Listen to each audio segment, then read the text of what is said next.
seen as a trend, I'm sorry, I just heard, I think that was a recording in progress. So when we look back at the energy trend, really look at electricity, and Jeremy just pointed to that slide shown over the last 5 years or 7 years, where the makeup of electric generation has come from. If you even take a little bit further look back, natural gas used to be about 20%, even less than 20% of the generation in this country. It's now up to 38%. Coal's gone the other way. Coal used to be over 50% as recent as the year 2000. So over the last 20 years, we've seen coal go from over 50% down to just barely over 20%. And then the renewable side, we've seen back in 2000 at less than 10%. And again, now it's up at 20%. So we're definitely seeing some significant trends upward for natural gas and for renewables, and a significant trend downward for coal. Nuclear has stayed pretty flat at 19 or 20% right through.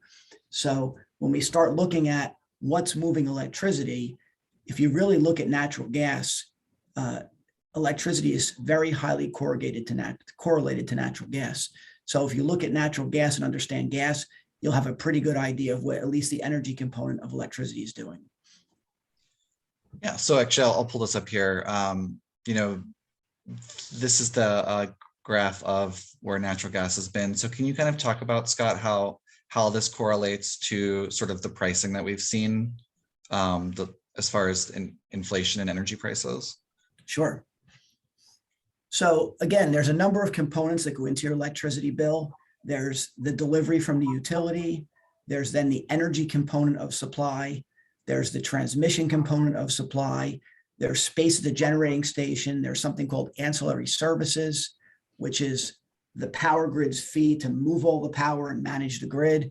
And then there's also losses and taxes and some other components as well. But those are the major ones. Natural gas affects the energy component of your electric bill, which it varies as to what that percentage is of the bill as other pieces move up and down. But let's call it somewhere around a third to maybe 40% of the bill is the energy. Okay.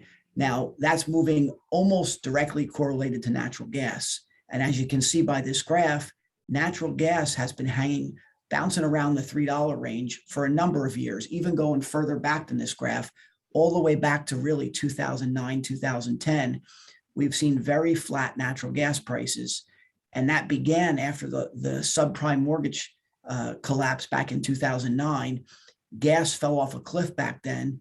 A lot of the hedge funds got out of the gas markets, and we saw we were at the low end of the range for over a decade. Now we're starting to see, as you can see on the front end of this or the back end of this curve, natural gas prices are moving sharply higher for a number of reasons, which we'll get into, but that's directly affecting the electricity price as well. So we've seen gas go from a $3 12-month strip, and now we're in the $8 range for the front 12 months. So Scott, when we talk about energy prices, how they fluctuate and how they escalate over each year, and if Matt, if you can go back to the previous slide. Yeah. So for the last, let's say from 94 to 2019, you see around a 1% increase in power costs each year. Is that what you've seen historically? Yeah, it's when you look at an average, that's probably pretty good, that 1.8% over the last 20, 25 years. But certain periods of time, we've seen prices fall off. Certain periods of time, we've seen spikes in prices. And as an average, that's probably a pretty good number. I have, as recently as this morning, I saw a solar proposal one of my customers got that they were assuming 3% going forward, both in the escalator from the solar developer, as well as they were projecting the utility price to increase by that.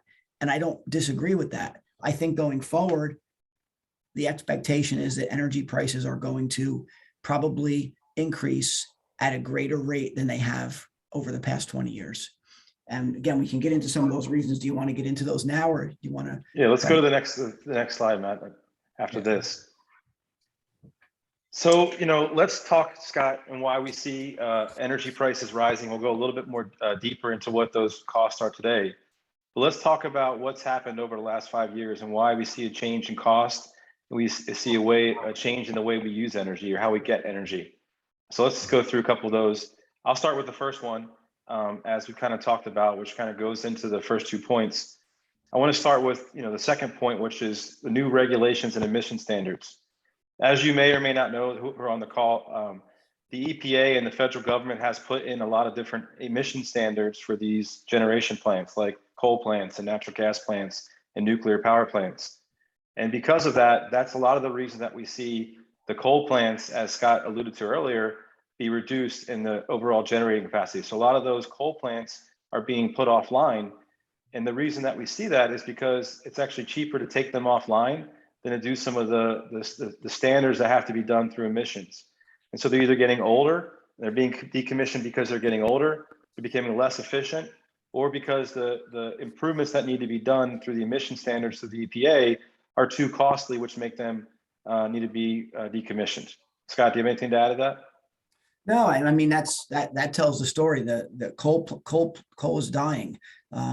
We saw from 2013 through 20, I guess 17 or 18, more than half the coal plants being closed, and that load is being picked up primarily with natural gas, but also with renewables.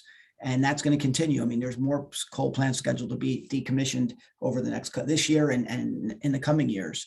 So I think we're going to see that trend continue, where coal becomes a smaller and smaller piece of the portfolio, and gas and renewables, natural gas and renewables, become a larger and larger piece of the power generation portfolio. Right, I agree, Scott. The one other thing that you kind of alluded to earlier, can you talk about the globalization of natural gas and what you see in LNG exports right now? Yeah, I think that's a big piece of it. When people ask me, customers of ours, we work with many large commercial industrial customers, hospitals, colleges, big manufacturers. And when they ask me, what do I see going forward versus the past on natural gas? And I think the market's fundamentally changed. And the reason is natural gas has historically been a North American commodity. We say it domestic, but really a North American commodity, where gas was produced in North America and consumed in North America, with very, very small amounts of gas being exported through what they call LNG, or liquefied natural gas. Now we're seeing a globalization of natural gas, much like we see on the crude oil side. Crude oil is a global commodity, and it's affected by geopolitical events around the world, whether it be the Middle East, Russia, Venezuela, or anywhere else where we have sources of oil and political unrest. And it's also affected by the value of the US dollar versus other currencies. We're seeing that now with natural gas. Natural gas is no longer just a domestic or a North American commodity, but it's a global commodity. And we're now exporting through LNG plants about 13 BCF a day, which is very significant. And it's caused a tightening of the supply-demand balance of natural gas in our country. And that's where we sit today. That's about 15 large LNG facilities in the US. Right now, there's about another 30 LNG facilities in the US at some stage of either proposal and permitting or construction. So again, maybe all those won't be built, but if half of those are built, and what we'll see is a continued increase of liquefied natural gas exports, which will further globalize this market. So over the past few years, we've seen prices for natural gas in Europe and Asia and South America at 2, 3, and 4 times what they were here.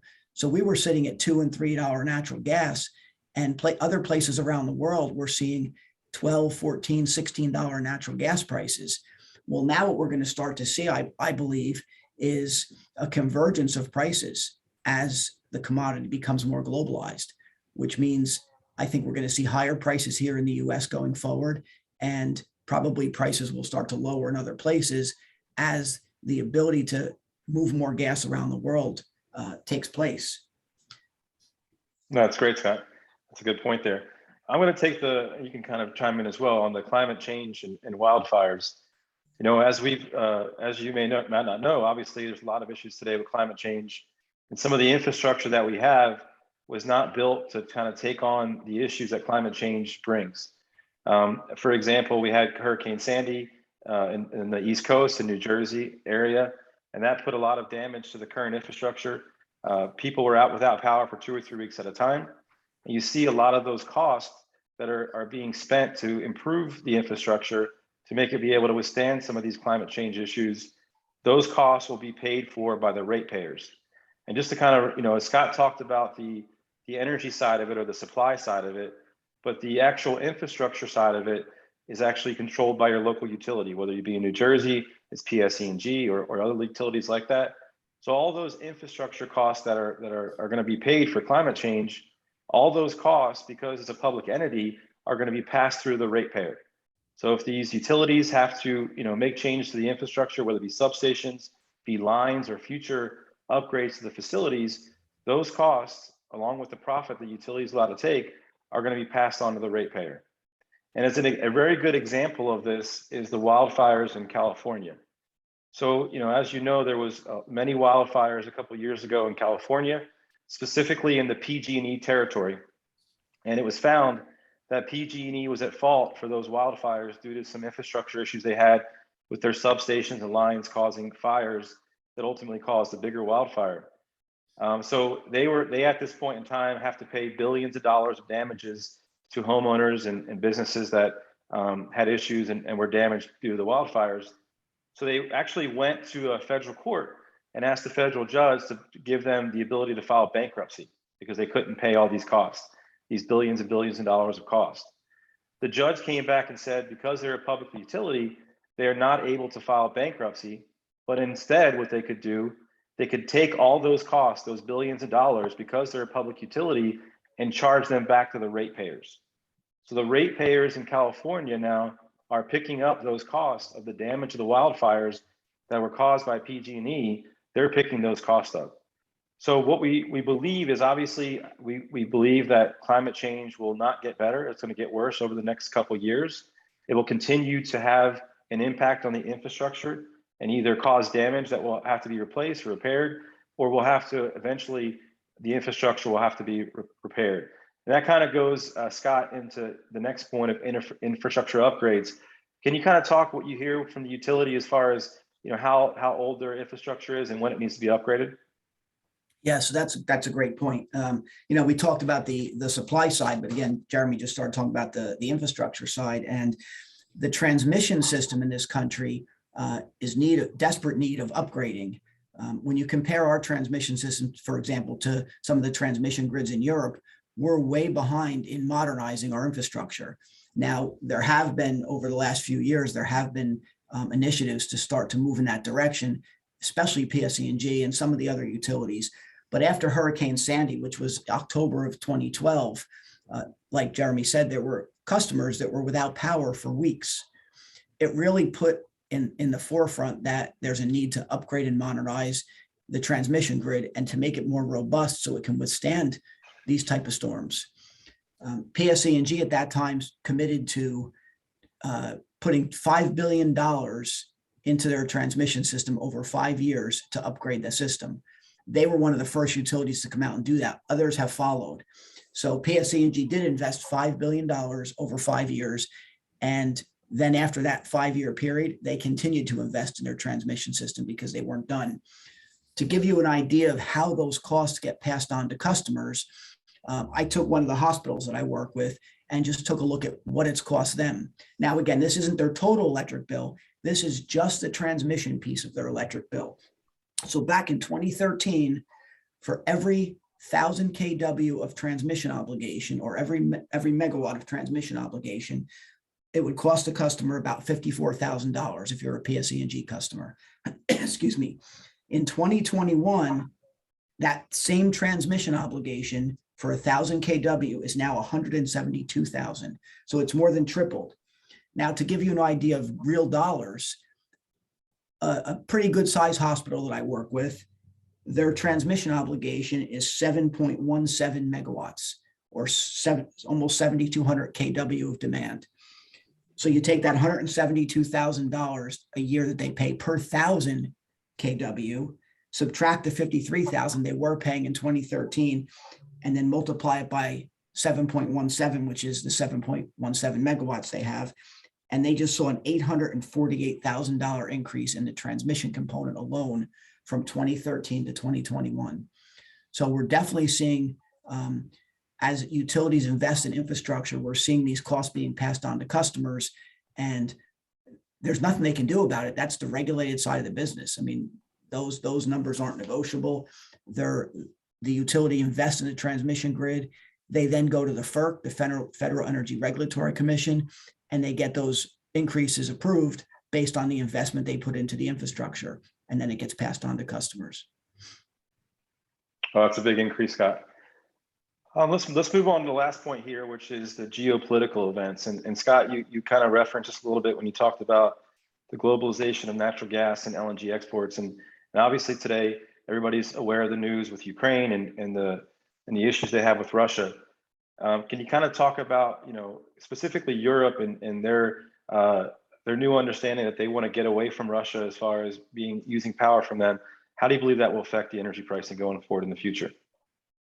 Well, I mean, we've seen since Russia invaded Ukraine, we've definitely seen a continued spike. We were already seeing a spike in natural gas prices, and that spike, continued and was accelerated when that took place, because many of the European nations who were purchasing natural gas from Russia immediately wanted to stop purchasing natural gas from Russia. And even if the Ukraine Russia conflict was to end today, I don't think these European nations are going to look to go back and start purchasing gas from Russia unless we see some significant regime change or some significant change over in Russia. I just don't see it. I think they look at it as too risky, and they're looking to get away from Russian natural gas and Russian oil, but especially Russian natural gas. So they're going to look to purchase that from other places around the world. And the US is one of those places. I mean, as we continue, we're maxed out on LNG exports right now. And as we continue to grow those LNG exports, most of that gas, it seems in the foreseeable future, is going to go to satisfy the needs of those European nations. So those geopolitical events are real, and they do affect pricing. And like I said, tying back to the globalization, there is definitely going to be a significant need in Europe, and we're going to be filling a piece of that, which I can't see how that does anything except keep prices higher going forward. Okay, Matt, you can move on to the next slide, please. Yeah.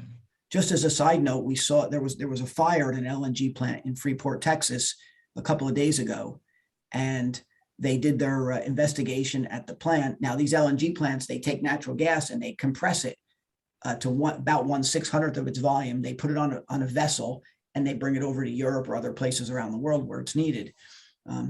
That fire at the Freeport, Texas LNG facility, they determined that it's going to take about 3 weeks to get that plant back up and running. So what it did was 17% of the gas that we export goes through that facility. So all of a sudden, we just found all this gas that will not be being exported over the next 3 weeks, which is helping the supply-demand balance at home. So natural gas dropped by 16% today because of that. Now, no one knows what's going to happen once this plant comes back online. Is it going to go right back up? But it was basically found gas for domestic use now because it's not being exported. But again, that's a temporary thing. And once that plant's up and running, we'll be back to the same very tight supply-demand balance that we had. But that's how much you don't think this small amount of LNG right now being exported makes a big difference, but clearly it does. It really tightens up the supply-demand balance. That's a good point, Scott.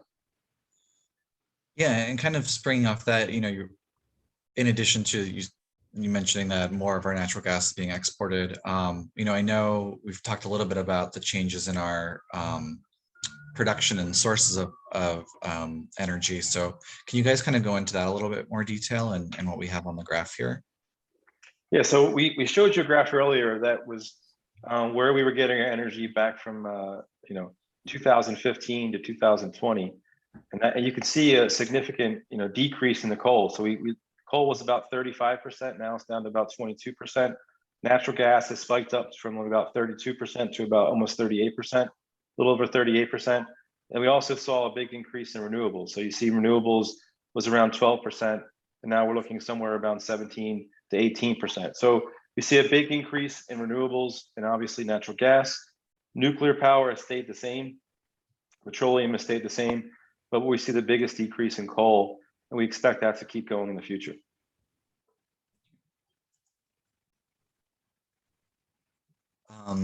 And again, with the changes in the production and the pricing of natural gas. I know we've seen changes in our energy pricing as well. Scott, can you talk a little bit more about that and what you've been seeing in the past year or so? Sure. So, when we see that number of energy prices increase an average of 10% over, let's say, the last, January 2021 to January 2022, that's an average. It's been worse in some places and less in some places. Natural gas has increased far more than that. Natural gas was trading in the twos and low threes a year ago, and now we're sitting here with the front months, and they have an 8 handle. We're looking at 8s and 9s. So natural gas has seen more like 100 or 150 or 200% increase. But then when you translate that to electricity, depending where you are around the country, we're seeing increases in some places maybe less than 10%, in other places more. Just to give you a reference point, I have 2 clients. There was an electric supplier that filed for bankruptcy recently, and I had 2 clients that were in contracts with that electric supplier, and they had put those contracts in place maybe 18 months or 24 months ago when prices were still low. So just to give you an idea, one was a mid-sized manufacturer using about 1 million kilowatt hours a year. They were locked in at 9.8 cents, and they had 30 months left on their contract. I took them out to bid when the supplier went bankrupt and returned them to utility, and they wound up in a 16-cent contract for 30 months. So they went from 9.8 cents to 16 cents. That's about a 63% increase. Now that was behind PSE&G. So, and that's a mid-sized manufacturer. I had a second client, which was a small hospital, about 3 million kilowatt hours a year. And they were at 6.8 cents behind Jersey Central Power and Light. And now they're at 9.89 cents. They were in a 4-year contract at 6.8 cents. Now they're in a 4-year contract at just under 10 cents. So that was Scott, when you talk about those costs of 10.8 cents or 9.8, whatever it was, that's just, to be clear, is just for the supply side. It does not include transmission costs. So like that one client that's at 16 cents that's only the supply. It would actually be more on top of that for distribution costs or transmission costs, correct? Absolutely. I'm just talking supply side. So when you've got the supply, that PSE&G customer that went from 9.8 to almost 16 cents, that does not include the cost for PSE&G to deliver that energy on the regulated side over their poles and wires in the streets, which is probably about another 4 or 5 cents for that customer. So that customer is all in at like 20 cents right now. The JCP&L hospital that went from 6.8 to just under 10, that again is just the supply piece. So it includes energy, transmission, generation, losses, tax, and some of the other smaller ancillary services and some of the other supply side components, but it does not include JCP&L local delivery, which again, for that customer would probably add about another, I'm going to say maybe 3 to 4 cents. So that customer would be looking at like a 14-cent all-in price right now. So we're definitely seeing, so we saw a 63% increase on that PSE&G customer and a 45% increase on JCP&L. So when we talk about 10%, it's higher in some areas than others and affecting some customers more than others. Sure, it's also affected. You would agree, Scott, also on the amount of energy customers use. Obviously, the bigger users are getting less cost of power, and the smaller users have to pay a little bit more. Correct? It's based on so the size of a customer determines the rate they're on with the utility, so that can affect things. And then the other thing is how they use their energy. So if you have a customer that has a very poor load factor, let's say a school, that for natural gas, I would say a school, they're using it all in the winter, nothing in the summer. Or you've got an office building that, their peak is in the summer for air conditioning. That's what's called a poor load factor or low load factor customer. They're going to get the highest prices. A manufacturer who's using their electric or their gas pretty evenly throughout the year and throughout the day and the night is usually going to get a better price because they're using more off-peak energy and not just all on-peak energy. So it does matter. The size of the customer does matter, but also the load factor of the customer. So both of those things need to be taken into account. Great. And then this slide just kind of goes over what we see the current rates as for some key states as of January 2022. As you can see, on the left side of the slide, we see states like New Jersey at an 8% increase over year from 21 to 22. We see New York almost at an 18 to 20% increase, New Hampshire about 15, Massachusetts at 20%, And obviously Hawaii is a big increase in DC, but we're seeing, some pretty high utility cost here. New York being at 16.58 cents, California being at 18.58 cents, New Jersey, kind of what Scott was saying, is hovering about 13.32, probably a little bit more today. But we see these energy prices rising rapidly, and we don't, in the near future, expect them to change.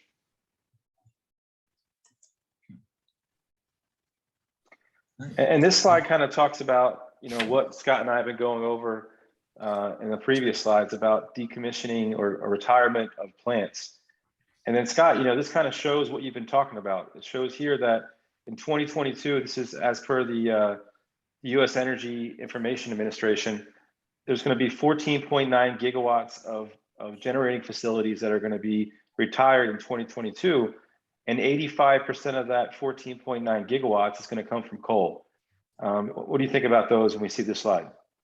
Yeah, no, that's the story out there for coal. Coal is going to continue to shrink as a piece of the portfolio. Like we said earlier, 10 years ago, or actually 20 years ago, in the year 2000, coal was 52% of the electric generation in this country. And now it's down at, I think it's 22%. So we've seen it drop by 30%. And that's going to continue. I think coal is going to become a very, very small piece of the portfolio in the next few years. And again, natural gas and renewables is going to pick up the slack. Nuclear will hopefully stay fairly consistent at 20% because, as much as nuclear is always thought of as a dirty word, nuclear is a very stable energy source. And many of these nuclear plants are reaching the end of what was considered to be their useful life, which was 40 years. Most of them were built in the 1970s or early 80s, and they had a life expectancy of 40 years. We're at that 40 years for many of these plants, but they're out re-permitting these plants now, upgrading technology and looking to extend those permits out 5 or 10 years. There's been a few recently, and I think that's very necessary. We don't see any new nuclear plants being built, but nuclear's changed. I heard Phil Flynn on the business station yesterday. He was talking a little bit about nuclear, and he's an energy expert, Phil Flynn. And he said, it's not your father's old nuclear plants. The technology has modernized, it's changed. They're much more safer than, everybody thinks of 3 Mile Island, but they're much safer. And nuclear needs to be a piece of the portfolio going forward as well. So we're going to see coal shrinking. We're going to see hopefully nuclear staying where it is. Renewables growing and natural gas growing. And also, Scott, I don't know if you see this with the customers that you represent. We see a lot of utilities giving rebates and incentives to use, for example, more efficient, products like HVAC and use more efficient lighting. What's your thought for why the utilities want to? Obviously, utilities in business to sell power and make money off of selling power. What's your thought into why utilities across the U.S. would want to pay customers to reduce their overall demand for power through efficiencies through HVAC or lighting of that nature? So utilities like to have power plants that are base load plants. They want to build a plant that's going to be used all the time. That's the most efficient plant for ratepayers. When utilities have to build what's known as peaking units, these small generators that only come on when, for example, it's real hot in the summer and they need to make more air conditioning, and these plants are sitting idle the rest of the time. That's a very, very expensive plant.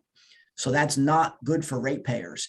And there's been studies that have been done over many years by utilities saying it's cheaper to pay a customer to save a kilowatt hour, especially an on-peak kilowatt hour, than it is to build new generation to satisfy that kilowatt hour, which is why we see demand response programs.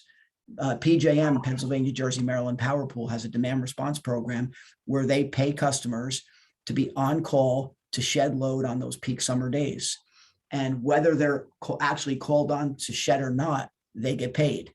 Now, what they typically do is if there is no what they call event during that season, then they run a 1-hour test so the customers prove that they have the ability to shed because they're expecting them to be there. But yeah, so whether it's payment for demand response, paying customers to shed load in peak times, or it's rebates for LED lighting upgrades or HVAC motor upgrades, any of those type of things, it's definitely been proven that it is much cheaper to save an on-peak kilowatt hour, to pay someone to save or reduce an on-peak kilowatt hour than it is to build a peaking unit that's going to sit idle most of the time. It's all about trying to be most cost effective for the ratepayers. No, exactly.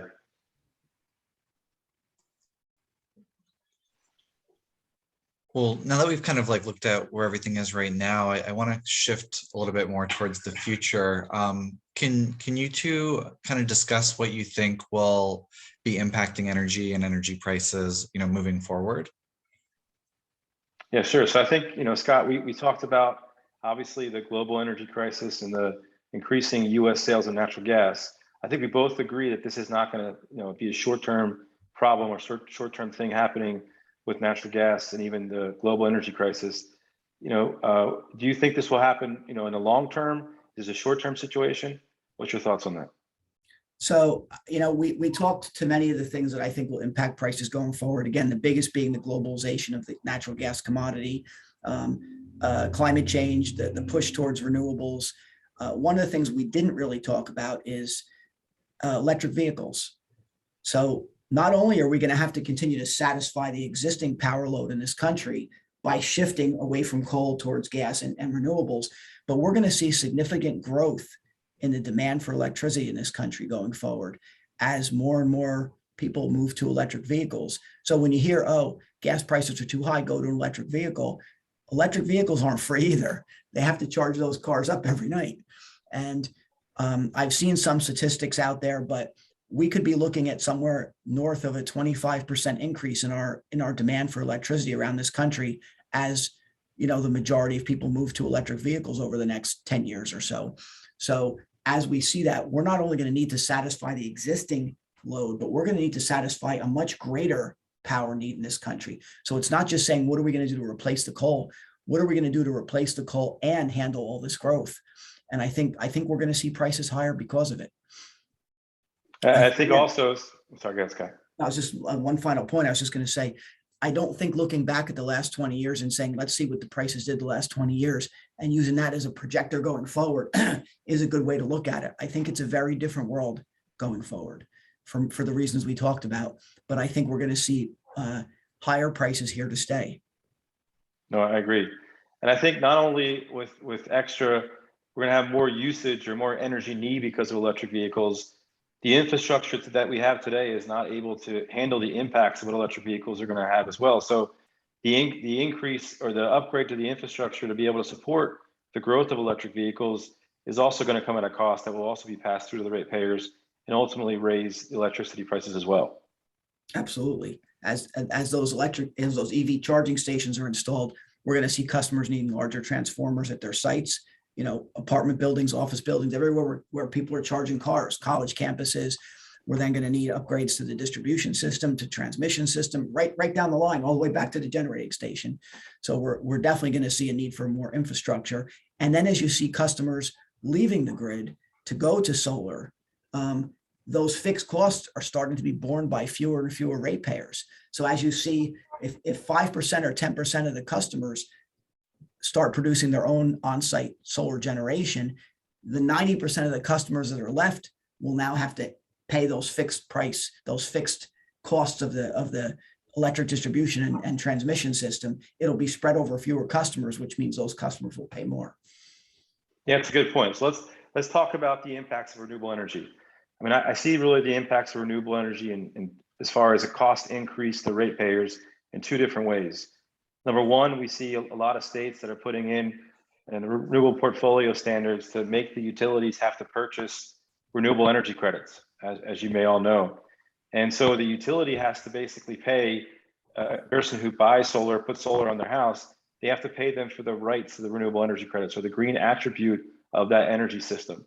So when the utilities pay for those costs, believe it or not, those costs are also passed through the ratepayers. In New Jersey, we see those costs billed in what's called the societal benefit charges. And so basically, as Scott mentioned, right, as if I have solar at my house and those societal benefit costs are being billed by kilowatt hour, and I use less kilowatt hours because I'm now going solar, let's just say Scott's in my neighborhood and does not have solar, he's actually picking up the tab for me going green and for the additional costs that are being spent by the utility to pay for renewable energy credits. On top of that, the second point, which Scott mentioned a minute ago, all the existing costs. So the billions of dollars of existing infrastructure that the utility has that ratepayers are paying by kilowatt hour. If I am not paying those because I'm taking less kilowatt hours, more of that cost will be on Scott, as he does not have solar and is being charged through his kilowatt hour cost for that extra cost for the infrastructure as well. So we see a couple different ways that will impact because of renewable energy. We kind of mentioned it before, and I don't think this will change. We will continue to see climate change and extreme weather and natural disasters. That we have a situation where, if you kind of surmise the whole entire situation, we have a global energy crisis where we're seeing a lot of our energy being sent overseas. We have areas that are spending more for natural gas, and which is causing us to send more power overseas. You know, due to the rise of energy in the future, or even due to the current situation with the energy infrastructure today, it's very poor and needs to be upgraded, which costs will have to increase because of that. And then we also see impacts from renewable energy and climate change that will add on to those impacts for the utility infrastructure in the future. Yep, all good points.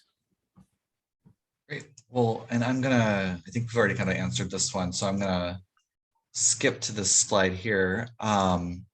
Let's go back for 1 second, Scott, and Matt, Scott. So Scott, you know, we've talked about this obviously, but you know, do you have any kind of thought on what you think the long-term situation will look like? Do you see, you know, we kind of talked about earlier with the solar company offering showing a 3% increase in the future for power. Do you expect to keep seeing these possible double digits increase? Do you think it'll be, where do you think it will be if you had to give your opinion on it? Wow, that's I never like to stick a stake in the sand, stake in the ground, and throw a number out there, because these markets are very unpredictable. Not because I'm trying to be vague or evasive, but these markets are very unpredictable. So to put a number out there is difficult. But if we've seen 1.8 historically, I got to believe it's going to be higher than that going forward, at least over the next decade, as we start to see this shift in the portfolio as to how power is generated, the growth in the need for power in this country, and the globalization of gas. I can't imagine it's going to be less than it was. So that's why when I saw the 3% in that proposal that one of my customers got this morning, my initial look at it was, wow, that looks a little aggressive. And then when I started thinking about it, it looks aggressive based on my old mindset, but based on what we see going forward, it's probably not unrealistic. No, I to say that 1.8% we saw over the last 20 years could easily be 3% over the next 10 or 20 years.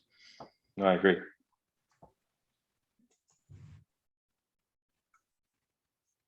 All right. And so really, the last topic I wanted to cover was just what companies can do. So especially, you mentioned rates being higher for smaller companies than larger producers. So what are actions that people can take to help, lower their costs and kind of weather the situation that we're in right now? Yeah, I'll let Scott handle the first 2 points and I can handle the last two. Go ahead, Scott. Okay, so customers should always be looking at both the supply side of their energy and the demand side. When I say the supply side, how they're buying it, what they're buying. So customers should be out shopping for their energy.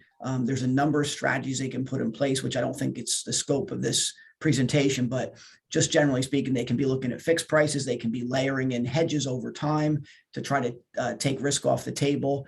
But that's a conversation for another day. But certainly looking at that supply side, how they buy it, and then they should be looking at the demand side, where can they conserve using it, whether it's LED lighting upgrades if they haven't done those, anything they can do on the demand side that can help reduce their energy usage, how they use it, shifting it to off-peak if they can do some of that, like a manufacturing customer, but certainly looking at that demand response, shedding loads in peak times to save money, all good ideas. And then obviously looking at, and I don't want to, I'll let Jeremy talk to this, but certainly looking at other alternatives to traditional power buys, such as solar. Yeah, great. So yeah, that's a good point. So we look at solar energy or renewable energy. We look at the source, when you're talking about renewable energy, whether you're buying it from a third-party supplier or whether you actually put solar on site and generate your own power. The good part about solar energy is that those costs are all being paid up front. So you don't have to worry about, global issues or supplies going up and down. You're paying for all those costs up front. And the good part about it is in the United States, And mostly the federal and state government are helping you pay for those costs and could offset the cost by anywhere from 50 to 70%. So generally, when you talk about sustainable suppliers, there is sustainable suppliers out there that are actually building solar plants or building wind plants that can sell you power based upon that generating facility. And then we also, as our company does, we also work to help customers do distributed solar or do on-site generation for renewable power. And so what that basically means is whether you own a house or whether you have an office building, that we're going to be able to put power on your roof or on your parking lot through a carport, and you're going to be able to source that power. You don't have to go to the utility for it. You don't have to go anywhere else. You don't have to worry about costs going up and down based upon the natural gas prices. You're going to be generating power from the system, and you're going to be able to use that power. And you've already paid for that power up front when you pay for the system, so you don't have the instability of the markets going forward. So we really see solar as a way, especially being distributed, as a way to be able to have reliable energy costs in the future. And we also believe the cost that you can get from solar energy will be a lot cheaper than what you can get today and what we expect to have in the future. Yeah, I heard a couple of great things in there, Jeremy. One is certainly customers are looking for price stability and price predictability, and these markets are not providing that. So I think that's a huge piece of what solar can offer. Especially the higher these markets go, the better solar looks compared to what's out there, compared to the traditional energy procurement avenues. And then the other thing is customers are becoming more and more aware of ESG, environmental and social governance. We keep hearing that. We keep hearing sustainability now. Customers need, and many of them have goals, especially large commercial industrial customers. They all have goals now to become more sustainable and green. So, and they're being scored on that by the SEC and by credit agencies and everything else. So I think there's a heightened awareness out there. So not only is it going to help give price stability and budget certainty and take that volatility off the table for a customer over a long period of time, but it's also going to help them meet some of those environmental and green goals that they have. Well, I actually think it's a great springboard to some of the questions that we have. So thank you guys so much for all that information. I know it's a lot that we ran through. If you haven't submitted any questions yet, and you have some, please put them in the Q&A now, and then we're gonna take some time to run through those. The first one I've got actually kind of, what Scott was saying about ESG goals. I'm a small business. Do I need to be concerned with creating sustainability goals and meeting regulation requirements? Yeah, so I'll take that. I'll take that, Scott. Yeah, so as a small business, you may or may not be, depending on what you're doing, part of the regulations for the SEC. But the companies that you work for and you supply for are going to be publicly traded companies and companies that have SEC requirements. We're seeing that the SEC at this point is about to pass a new law that makes companies kind of show the materiality of climate change and how that affects their company, how they're using energy, how they're going to put out climate goal standards as far as how they're going to be sustainable. And as part of that reporting, they're going to also have to talk about their companies that work underneath them and companies they buy from and how they use energy. So it's a whole global kind of scenario for those companies. So even though you may not be required by the SEC to kind of show those standards, the companies that you work for are going to ask that of you. And it's important now to put those goals in place and start talking about that now. A good example, just to piggyback on that, I work with a small hotel chain, it's a franchisee that has 3 small hotels, and he wanted to buy 100% green power. He said, I need to do this because he has a conference room in one of his hotels that one of the large pharmaceutical companies in New Jersey would typically, more than a few times a year, would rent his conference room to have different events. They would have meetings there and things. And one of the questions they started asking this hotel franchisee is, what are your sustainability goals? Because if you don't have green initiatives and taking actions in that direction, then we're going to look for a hotel to host our events that is, because that supports our goals. So when these large pharmaceuticals or these large entities have these goals, it's going to trickle right down to the small hotel where they're renting their conference room once a month or twice a month. So that this hotel manager said, I got to buy green. I got to be 100% green. I want a certificate to hang in my lobby. Great, thank you. I've got another question here about clarifying the source of funding for both residential and commercial RECs that are paid to owners of systems. Can you just kind of clarify where that funding comes from? Yeah, sure. So each state may be different based upon the RPS that they put in. So for example, in New Jersey, both residential and commercial renewable energy credits or solar renewable energy credits are being paid for by the local utility you're with. So for example, if you live in PSE&G territory and you have a solar system, for all new systems now, you'll sell your RECs directly to PSE&G and they'll pay you for them. Other states, maybe the suppliers, for example, in Maryland and other states, it actually goes to the suppliers. The people that are generating facilities have to be able to buy those RECs. So it's on the regulated side. So states that actually put in standards and regulate, the utilities have to buy or the supplier have to buy RECs.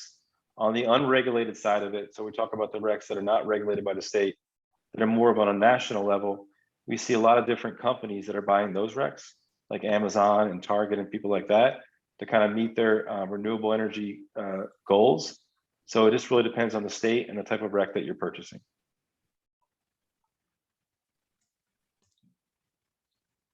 And then I've got another one here about asking a question about areas that are blocked off to solar. Is that or renewables? Is that something that would be permanent, or is that something that could change over time if they're currently not allowing solar? Yeah, so we're seeing a lot of, as we talked about before, the energy companies are starting to do some upgrades. And those upgrades are opening areas to allow them to do solar now more than they did in the past. It's still going a little bit slow, but we expect to see more upgrades done in the future. And we also believe that the implementation of batteries in the future as well will help to open those areas. The main reason that energy companies or utilities are denying solar is because they don't want too much energy backfed into their system.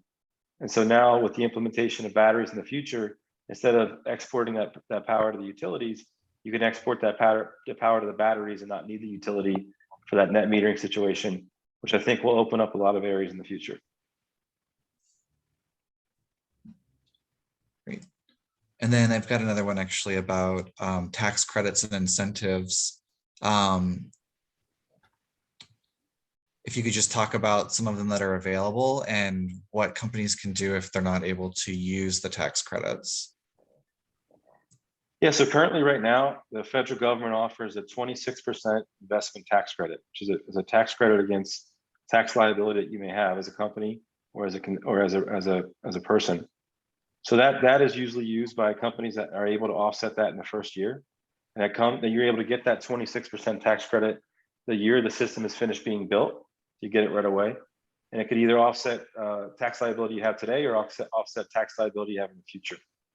Some companies that are nonprofits like school districts and churches and things like that nature that aren't able to use the tax benefit are better off working with a company like ours that can buy the system for them, pay for all the costs, and provide them a discount on their power through what's called a power purchase agreement.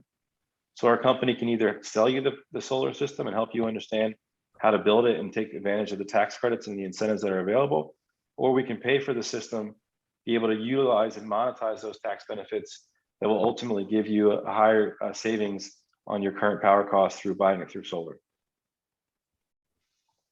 Great. And then I have one more here, I think. So as you mentioned, climate change, wildfires, and how they affect infrastructure. What about extreme cold temperatures? How does that impact the grid? Yeah, well, we saw this, Scott, a couple of years ago in Texas. You want to kind of go into that? Yeah. Yeah, no, a year ago, February, we saw Texas had, what I'll call once every 100-year freeze, where the whole state got extreme cold weather for a number of days. And when they build the infrastructure in places like Texas, they don't build it like they do in New Jersey, where they have, heat preheaters and different things on coal piles and gas processing plants that are meant to withstand those cold temperatures. They just never thought they would have the entire state get extreme cold for an extended period.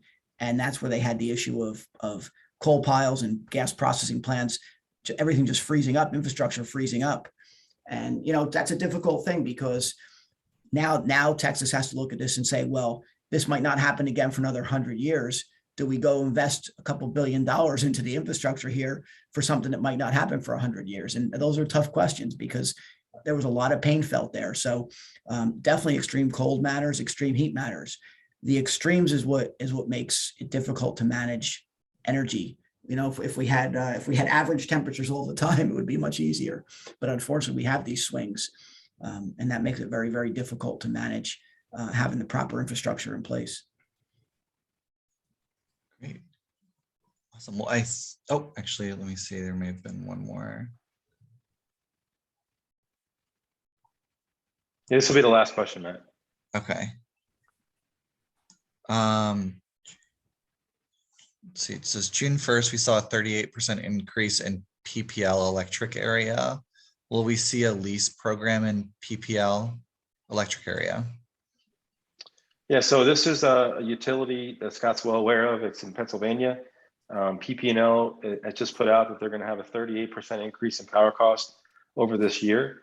So that's a significant increase in Pennsylvania, where you see costs historically be around the 6 or 7 cent per kilowatt hour rate. Now we're going to see them, above 10 cents per kilowatt hour. The one positive thing is that PP&L has just put out a rebate program for solar in their area as well. That helps bring down the cost of solar. So yes, there will be a leasing program for solar there. We'll see a lot more customers that want to do solar there. So if you have any further questions about PP&L, please, feel free to reach out to me. When people ask questions too about specific utility prices, what you have to remember on the electric side is that natural gas prices, utilities pretty much reflect in their rates immediately, like month to month, most utilities. The price of the natural gas is reflected every month in their default, what I'll call their default rate, or the rate you would pay if you were buying supply from the utility. Not so on the electric side. On the electric side, different states handle differently, but most people in New Jersey on the utility default rate have not felt the pain yet because they layer their default price in New Jersey using a 3-year rolling average. So they bought 1/3 of their default rate 3 years ago, 1/3 2 years ago, and 1/3 this year. So until next year, when they have to go out and replace the third that was bought 3 years ago with a new third being bought, then you're going to start to see the impact felt by customers on that default rate. Pennsylvania utilities, I believe their electric rate, I think most of them change quarterly. So every state does it different. But New Jersey, the pain, there's really a lag on customers feeling the pain. They haven't really felt the pain yet on that default rate because of the way that the default rate is structured on that 3-year rolling average of auction prices. Great, thank you. Well, I think that's all the time we have for questions. So thank you everyone for your time today. Thank you, Jeremy and Scott, for all your insights. I will be sending out the slides and a recording of this webinar to everyone who RSVP'd probably in the next couple of days. So just keep an eye on your inbox for that. It should be showing up. In the meantime, if you have any questions that you'd like us to answer further for you, I've got Jeremy and Scott's email addresses up here. These will be in the slides that I send out as well. But yeah, thank you everyone for your time today, and I hope everyone has a good rest of your week. Yeah, thank you, Scott, as well. Yep. Thanks, Jeremy. Thanks, Matt. Yeah, thank you. See ya.